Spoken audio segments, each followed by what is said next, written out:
Today I want to give you 4 exercises that help flatten your belly better than the plank. While the plank is a great exercise, there's many things it doesn't do, and a lot of that includes dynamic motion. Once we hit the age of 50, it can be much harder to burn our stubborn belly fat.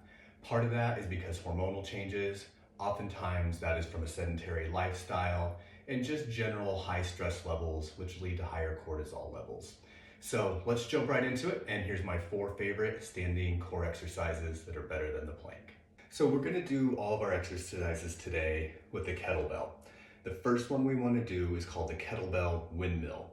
So the first thing I want you to understand is part of the reason we do this is the fascial connections of the abdominal.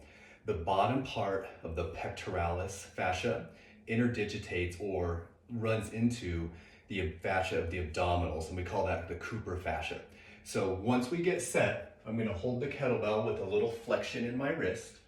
I'm gonna take a nice wide base. I'm gonna keep my feet straight ahead. From there, I'm gonna pull my TVA in, so I'm sucking my belly in.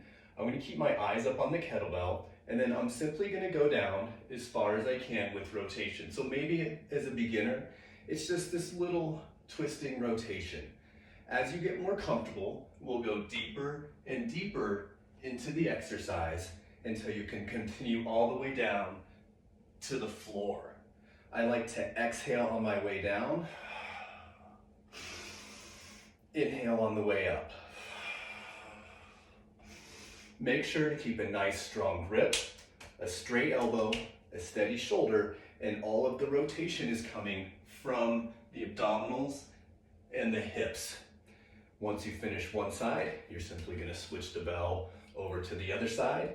We'll bring it up, we'll lock the belly in, eyes on the bell, and we do the exact same exercise. We're looking for a rep count somewhere between 8 and 15 repetitions, and we're doing somewhere between 3 to 5 sets. Exercise number 2 is a lunging kettlebell wood chop. So I'm gonna grip the bell on the sides, so you can kind of see where I'm gripping it on each side, and then I'm gonna hold it nice and tight to me. And then I'm simply going to do a forward lunge, and I'm gonna twist and side bend over that front leg and bring it back to the middle. I go to the other leg, I side bend and rotate as my knees bend, and I drive back up. Let's look at it from this side.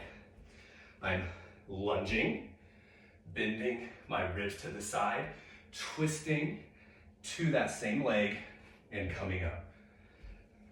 You can do one side over and over, or if you prefer, you can alternate sides.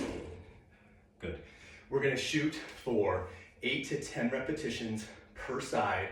Again, 3 to 5 sets. Exercise number 3 is the standing kettlebell press.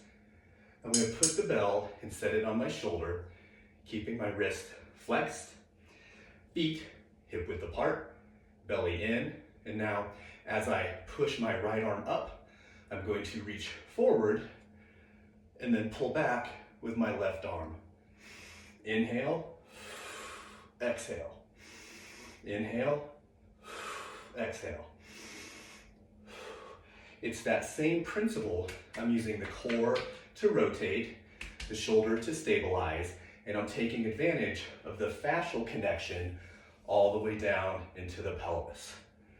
Same rep scheme. I'm gonna look somewhere between 8 to 10 repetitions per side, and I'm gonna do somewhere between 3 and 5 sets. The last exercise in this series is isometric overhead extensions. Once again, I'm gonna grab my bell by the sides. I'm then going to press it overhead.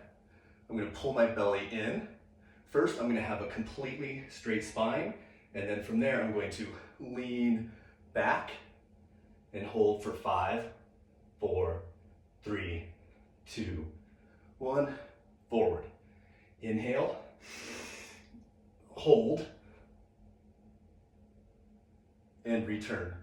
Same as always, we're gonna do somewhere between 8 to 15 reps, somewhere between 3 to 5 sets.